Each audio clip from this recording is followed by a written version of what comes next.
បងប្អូនពិនិត្យមើលដើមឈើទាំងអស់នេះពោពេញទៅដោយសត្វដង្កូវច្រើនមែនតើបងប្អូនអើយញើតណាស់ខ្ញុំក៏ឃើញហើយអូយបងប្អូនឃើញទេបងប្អូននេះដូចឆ្លើងយ៉ាងដង្កូវនេះផ្លែដែរគេទៅធម្មជាតិស្អីក៏មានថាមនុស្សយើងទៅចេះវាយគ្នាចេះឆ្លោះគ្នាគុំគួនគ្នាមើលមុខគ្នាដល់ពេលតកោក៏ដើរប៉ះពីគ្នាក៏វាយគ្នាដែរបងប្អូនហើយធ្វើដំណើរឆ្លងកាត់ផ្លូវនេះឃើញដើមឈើអត់ស្លឹកចេះឆ្ងាំអាកច្រាងរាងអញ្ចឹងដល់ពេលចូលមើលបងប្អូនហើយនេះមើលបងប្អូនពិនិត្យមើលដើមឈើទាំងអស់នេះពោពេញទៅដោយសត្វដង្កូវច្រើនមែនតើបងប្អូនអើយញើតណាស់ខ្ញុំក៏ឃើញហើយអូយឃើញហើយស្រីក្បាលខ្ញាក់បងប្អូនខ្ញុំស៊ូមើលឃើញទេបងប្អូនឃើញទេបងប្អូនឃើញទេបងប្អូនឃើញទេបងប្អូនសិតតែតកៅបងប្អូននេះដូចឆ្លើងយ៉ាងតកៅនេះ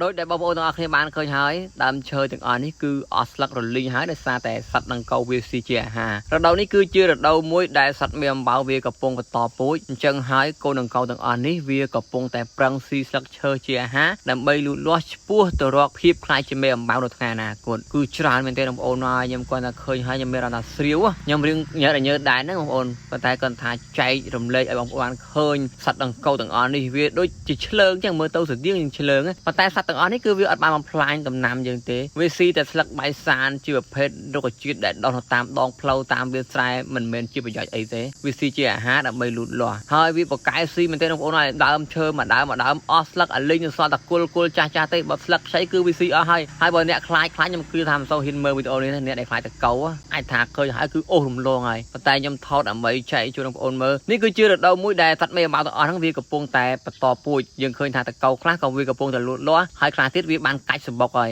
វាបានបង្កកំណើតទៅជាមេអំបៅពាក់កណ្ដាលហើយគឺវាកំពុងតែបតោងពេញដើមឈើបងប្អូនមានខ្លះក៏បានញាស់ទៅហើយវាបានសក់ដើម្បីคล้ายខ្លួនជាមេអំបៅហើយក៏មានខ្លះទៀតក៏មិនទាន់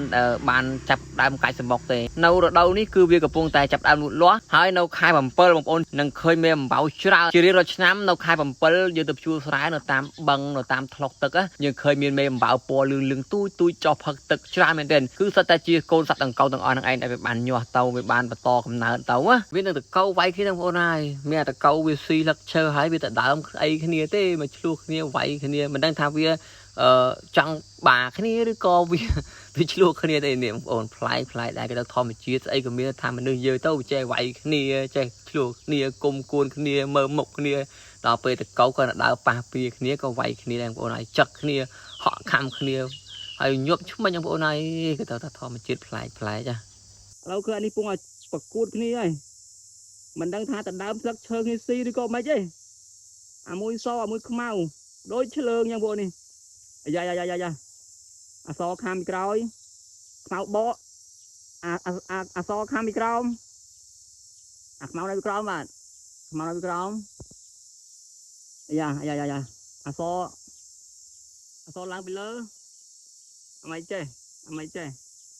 អាខ្មៅនៅពីក្រោមហើយមិនដឹងថាខំគ្នាឬក៏ចង់បាគ្នាទេបាទឥឡូវឃើញថាអាខ្មៅអត់កិច្ចចេញហើយអសបែបរួវិញយ៉ាប៉ះគ្នាទៀតហើយពុំទៅរកកន្លែងធ្វើស៊ីយ៉ាអានេះបត់មកមិនដឹងថាខំគ្នាឬក៏ចង់បាគ្នាបងប្អូន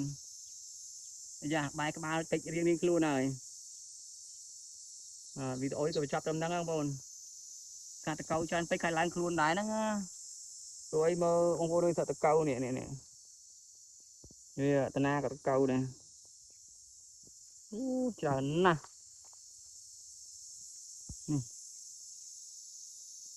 ច្រើនហួស